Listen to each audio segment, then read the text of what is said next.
Social media is dead. You heard that right. I'm going to show you in this video how to stop posting on social media and still how I was able to still make $500,000 without posting consistently on Instagram, TikTok, and Facebook. Matter of fact, I just got an email from someone saying, "Hey, I haven't seen you in a while. How's everything going?" And it's just so funny because it was the timing was so good for this video. Hey, it's your girl Sherry Summer Bell. Welcome to my slice of heaven, my YouTube channel. And the reason why I'm here, if you're new to my space, I went from selling high ticket to selling low ticket, consistently making daily sales and turning those sales into multiple sales on repeat. All right. So when I say social media, I'm talking about the Instagram, the TikTok. I don't do LinkedIn, so I can't even tell you what's going on over in LinkedIn world. But the number one place that I hang out only is YouTube. And I do have a podcast called Monetize Your Influence Podcast. And I've had that for years. And anytime I have a thought or something, I just kind of pop on there while I'm driving. So I kept that and I still keep that because I deliver value over there every week, sometimes two, three times a week, just because I it's so easy to develop to value. But my number one attention is not on Instagram, is not on is Facebook, and I still make sales daily. And those sales turn into multiple sales. And here's how I was gonna be able to do it. So I don't gatekeep. So let's dive right in. But before we do, make sure you subscribe and comment below if you have any questions as I follow you through the journey of my life. So when I started in this space, I my whole goal first, and in anyone who first start in the online space, we're just trying to prove first if the online space work. Like, can you make money? So we do everything, and we dedicate our energy, our time, doing master classes, challenges, because our goal is just to see. Can we really make money in these online streets? Is this true of what people say? And I did that. I did that. I hosted challenges for a whole year. That's my strategy. I even right here wrote a book, The Challenge Code, all about that. And selling one the idea the premise behind it is being able to sell one to many, right? I'm talking to you one time. This video is going to go out to the world, so that's what we consider one to many. So I'm still doing the one to many effect. But the reason why I say social media is dead when it comes to Instagram and so on, you've heard it before. We're in a trust recession, right? And if we are in a trust recession, think about how do we gain trust? And the only way that I'm aware of how to gain trust is over time, right? Is over time you gain trust. So there are two things that's at play here. There is the trust, and then people are looking for somebody they can trust, and people are looking for someone who is an expert in their space or have authority in the thing that they say they do. And if we're looking for those two things, those in order to make sale, we need, again, for the people in the back, one, we need trust, and they're looking for somebody who specialize in that problem that they say they solve. So they're looking for trust and they're looking for expert. So if these are the two common things that we need, how do we gain those things so fast that a person say yes to us? And fast is based on everybody different point of view. Okay, now let's talk about trust. If we're in a trust recession, well, how do we collapse the time to get people to trust us? That's why I love one to many, because it defines that, right? I think somebody say you have people has to watch you or binge your content for a good 7 to 14 times before they say yes to you. Again, going back to that trust part. So in order for you to gain that trust, it requires that someone watch your content or someone see your video or something in that nature over time. And when I recognized that, I did, and this is me shaming the devil, I did everything that I could to make Instagram work for me. I mean, I did everything that I could to make it work. So when I say the Instagram, the Facebook is dead, I'm going to explain to you why I said that. If you are the type of person that believe in creating something that is going to keep lasting, if you are the type of person that, and I just got to this space because it took me a minute, because YouTube and I, we had a love-hate relationship. I'll come on, then I would stop, then I'll come on, then I would stop, as in so many people, right? And but I will go back to Instagram because that's where you probably look and you get entertained at, and so on and so forth. So after my, I would say after my surgery, after I had a hysterectomy surgery where it required me to be still and not move, after I had that surgery, it really brought things into perspective for me on where I would want to hang out and why I would want to hang out there. The problem with the social media space, as in Facebook and Instagram, it requires you to keep creating content. And for it to work, and I have this jar that says everything works, you just have to work it, either working on you or working for you. And don't get me wrong, so when I say social media is dead, it's not that you can't get to work. It just takes so long if you're not running ads. That's different. That's a complete different space. Organic wise, it requires you to post 3, 4, 5 times a day. And I don't know about you, but I don't have that time. I don't have that energy to be posting 3, 4, 5 times a day to convince someone that, hey, I'm a good fit for what you have to offer. And the reason why you're posting 3, 4 times a day is to keep you showing up in their algorithms. So you're playing on somebody else's, you're betting on somebody else's asset or territory. And I just didn't think that was an equal playing field. And the minute you stop posting, it's like you're back saying, hi, remember me? And I so I started asking myself, and then I would ask myself, and I'll ask my clients, and they'll have the same issue as well. They're like, I have a 9 to 5, or most of my clients are also are full time, but the ones who have a 9 to 5, they're like, Sherry, just it's a lot. It's a lot required out of me. And as you get in your 40s, baby, that's not what we want to do over here. Like, God bless you to the people that can do it, but that's not what we're doing over here, partner. Because at the end of the day, we say we're going to create freedom, right? Let me just talk about freedom for a little bit. Yesterday, I was in the mood to get some crawfish. And I was on my couch and I was like, yesterday was, for me at the time, based on when you're hearing this, it was Wednesday. Yesterday was Wednesday.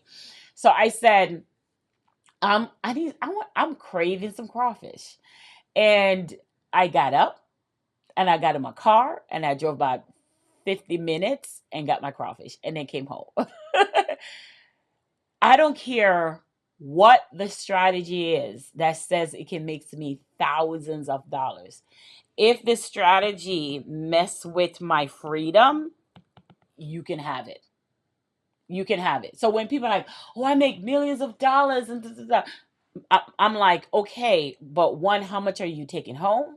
And two, how much of that freedom you have to give up? Because my mom and I was having this conversation the other day, and I was telling her, because I've been in a full-time entrepreneur since 2017, and I was telling her, I said, I am unemployable, and the reason why I said that to her is because, but she was saying, man, with your talent, you can this job, you can make at least 200 to 300 thousand dollars, and I was telling her that.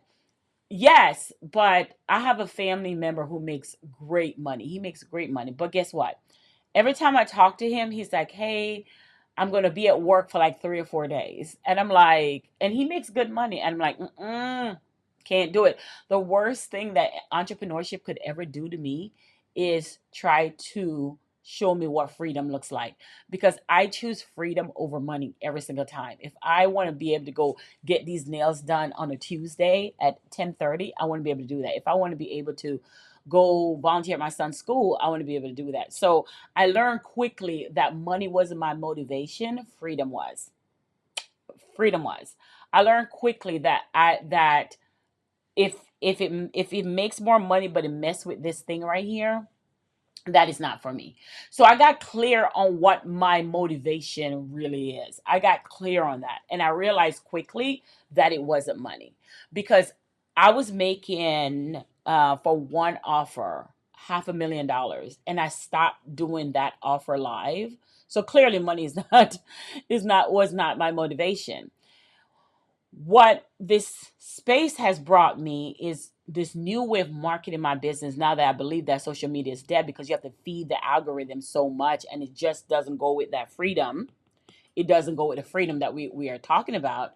I learned how to really sit down and have a come to Jesus meeting and ask myself, okay, if I believe social media is dead because you have to feed the algorithms, and you're playing with somebody else's, you're on their time, you're building their space, what does my marketing look like? And I said to myself, now that I'm clear on what motivate me, which is the freedom and the flexibility to go where I want, when I want, what time I want. Now that I'm clear on that, how do I get that while still growing my business? And that's where, when I learned about the fact that I didn't have to launch live, because when you're launching live, you still got to market that business, and takes a toll on you to launch live. So I started saying to myself, if that's not giving me the energy or the freedom I need all the time, because I did that for one time per month for a long time, what does that look like? And that's when I switched from high ticket to going to low ticket, to selling low ticket, because the low ticket allow me to sell digital products on repeat without me physically being there. And we're gonna get into that for a second. So now the other thing is, okay, because I love freedom, but I have to fund that freedom, right? So then the question remains, well, how do I market that low ticket? You see how reverse engineering that? So how do I market that low ticket? I'm trying to show you how I arrive at where I am. All right. So if I said social media, that means I have to feed the algorithms all the time. So that was a no when it comes to that. That was like a big no. I'm not doing it. Like, I'm not. My energy, my time doesn't.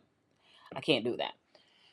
So then the next thing, say, okay, if I'm not going to do that, what am I going to do? So I started looking at myself and said, where I am currently and where I'm trying to be. And I said to myself, okay, I know low ticket work with the freedom thing that I just said, because I can sell that. It's a no brainer. It's one of those offers that you don't have to think about. It sells on its own. So what does that look like for me, and where do I want to market? How do I market that? So I started looking at places that would allow me to market my asset and have capital in that asset without me physically have to keep feeling the algorithms all the time. And so I started looking at what that looks like for me. Now, I'm gonna help you out here, and this is gonna really change your life. So you gotta really pay attention to what I'm going to say. All right. When my client says, "Hey, I'm on Instagram, and I'm not making sales, and I'm doing all this, and I'm not making sales. What am I doing wrong?" And what happened is, we are in this space where we're doing marketing that is not aligned with our soul, not aligned with our energy. And then we get frustrated and think something is wrong with us when we're doing this. When truth of the matter is, baby, there's nothing wrong with you. There is not anything. You are wonderfully made. Matter of fact, Ephesians 2:20 says you are God's masterpiece. It's, matter of fact, right up there. Right up there. You are God's masterpiece. So we know there's not anything wrong with you. So I said to my clients, I said, I want you to reverse engineer where you have your last few clients came from. I want you to reverse engineer. So when I did that, I started reversing engineering and said, okay, so some of my clients came from ads, and some of my clients came from YouTube. Okay, boom. So when I realized, like, okay, so these half of them came here, from here, half of them came from here. Even if they didn't directly come from an ad, or if they didn't directly from YouTube, if I can see where they came from. I'm talking about my new audience, not from when I was speaking on stage and all that stuff prior to my hysterectomy. I'm talking about now. I'm talking about right now. So, and I want you to do that homework for yourself as well. I want you to go back and ask yourself, where have your last 10 clients came from? Because truth of the matter is 90% of the time, it did not come from the place where you're spending all your energy on your marketing. Stay with me. So when I realized where half of them came from, since I have shifted to selling low ticket offers, selling digital products, I said, okay, I am going to dedicate my time to the energy that is working, and it fits. And it fits my, what I just said earlier, my freedom. If it doesn't fit this, it doesn't make sense. I already know that's who I am. I am driven by my flexibility. It works for me. I am more creative when I'm able to have flexibility of my time. So I'm not going to work against what I am. I'm going to be in alignment with what I am. So I let go of all the things that is not in alignment with the way I like to market my business. And that has transformed my finances and transformed it has changed everything for me. When I stop fighting against who I am and lean into it as my strength, that's when everything changed for me. That's when I came back to marketing on YouTube because I have a passion for teaching. And when the more you teach, you naturally become an expert because you get better at it over and over and over again, which checked off the next box. You see how that works? So I started saying, this is where I'm going to spend most of my platform. Matter of fact, I went into my email list and I said, hey, for the month of February, I'm going to do a whole video on YouTube every single day. Now, I missed one or two because I end up having the flu, but that's neither here nor there. But the point I'm trying to make right now is you could be spending so much energy on YouTube, on social media, or TikTok or Facebook, or people told you that is what's working right now. And truth of the matter is, but is that working for you? Is that where you have found your last 5 to 10 clients? Because if it's not, then you have your answer. It doesn't take a rocket science to know that maybe that's not where you need to be. Now, do I still show up? I show up one time probably per month. I will talk in my stories if I have something going on, but that's not my energy. That's not my commitment. That's not where I'm consistent at. So I chose to be more consistent in a place where I can build my asset and get paid for my asset.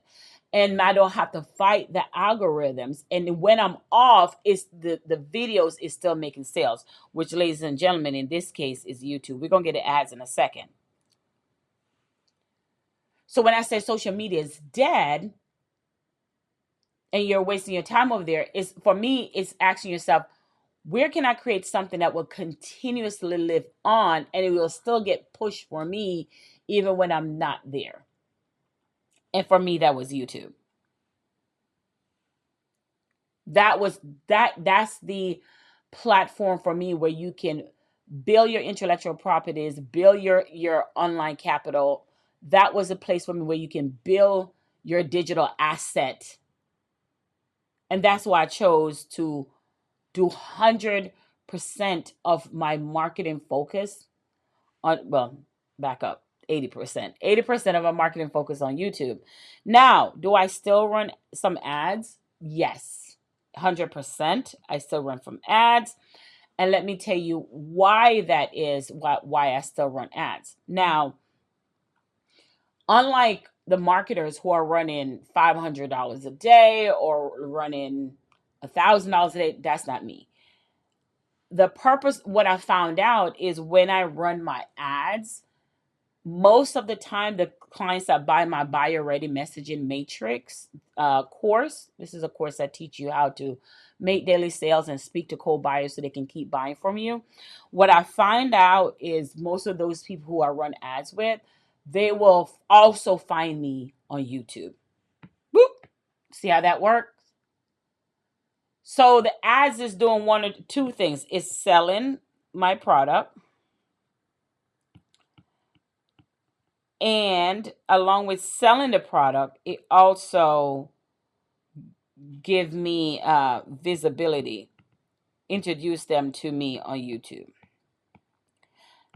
And my ad spend is like $30 a day. So it's not even a big ad spend. It is not at all. And and you ready for this? They also become a follower on Instagram naturally. So even if they don't purchase the product, they start following me naturally on IG. So do you see how the funnel, do you see how it's playing a role into that? So I let the ads run in the background, $30 a day, no big deal. And then, but the YouTube is where all the heavy lifting is where I come to deliver my message. So when I make this specific video, am I looking at the video like tomorrow is going to make a sale or tomorrow I'm going to be wealthy? No. Because someone, I think his name is Aston, I want to give him credit. He says something on his YouTube channel. He says, the time is going to pass anyway. I want you to think about that for a second. The time is going to pass anyway. So when I'm making this specific video teaching you about why social media is dead and you need to figure out the one platform that works for you, that create your own freedom, and I would highly recommend YouTube, I'm thinking to myself, you're right, because had I keep this same focus a few years ago, I could have, should have been ahead, way ahead, but you can't repeat the past, right? Because the time was going to pass anyways. 2026 was going to get here anyway. 2027, 2028, it was going to get here anyway. So I had this epiphany when I also wrote my book. I wrote my book saying, what is that digital asset that I can buy, that I can make, that will keep paying me? I get paid from Amazon with my book every month, sometimes two times a month, depends. The idea again here is that's a digital asset that's going to keep paying me. So if you take anything else away from the video, if you don't take anything else away, I want you to take this. The work that you put in today, is it a digital asset that's going to keep paying you for years to come? Is it a digital? Sometimes I get checks from, there's a place that I did something with, a program with, but they pay like 1 to 4 times a month, and I keep forgetting about them, and they'll just pop up out of nowhere and just send me a check for the work that I did one time. So I really started focusing on being intentional about my marketing and looking at my marketing more from a building a digital asset more than building a let me get my clients today. And once I change that and then figure out what is a one platform, inside of my program I teach this one signature platform. I ask myself, what is a one platform that I need to spend time on that's going to give me a return on investment? Now, am I saying that if you do social media, you're not going to get sales? That's not what I'm saying. But if you're really thinking about making this a thing that you want to retire, if you're really thinking about making this space that you want to hang out and that can keep paying you when you retire from whatever you're doing, it's important that you're really get specific on what that looked like for you. And for me, I want to keep my energy in what's going to give me a 10x on return on my investment. And I don't think TikTok or Instagram is going to do that, because the minute you go away, your follower count gets dropped. But this is a space where people can still watch your old video from God knows when and binge watch you. So why not create a platform, and why not put energy in creating content on a platform like YouTube that's going to keep giving you a return on your investment? And that's how the idea of who I came up with. And I let go of consistently posting on TikTok, consistently posting on Instagram, because I know even though my heart is willing to do it, my energy wouldn't let me. My heart is willing to do it, my energy wouldn't let me. So now that's from the marketing standpoint. It's even when it comes to going live and doing live launches. My heart is willing to do it, but my energy wouldn't let me. Inside my book, I talk about speaking once and selling one to many. So that has always been my motto, or the thing that I lead with when it comes to business is, what is the thing where I can do it once and it give me a 10x return? Kind of same thing with ads. You put ads in, give you a 10x return. So if you're really want to take this online space seriously and you're looking to, like, have something to where, like, you, when you shift gears or decide to do something else with your life and you decide to retire, is I want you to ask yourself this question, and I end here. Is the thing that you're doing right now, is that thing giving you more of a return on your investment, or do you have to keep feeding the beast to make it work? And when I realized that is not my criteria, that is not who I am. So you got to know thyself, you got to know who you are. And for me, that was not going to learn work for me. I'm not a content creator, as in an influencer. I am a entrepreneur, and I'm an edupreneur. I love to educate people. I love to educate people, and that's what I'm good at. That's what where my strength is, and that's what I lead with. All right. So your homework for you is to ask yourself: number one, where is your last five clients, or 5 to 10 clients came from? And number two, based on your marketing strategy, how is that marketing strategy giving you a return on your investment? Let's say 5 years from now, because again, the time is going to pass anyway. Hey, it's your girl, Sherry Summer Bell. Again, make sure you subscribe. I cannot wait to see you on our next video. Talk to you soon.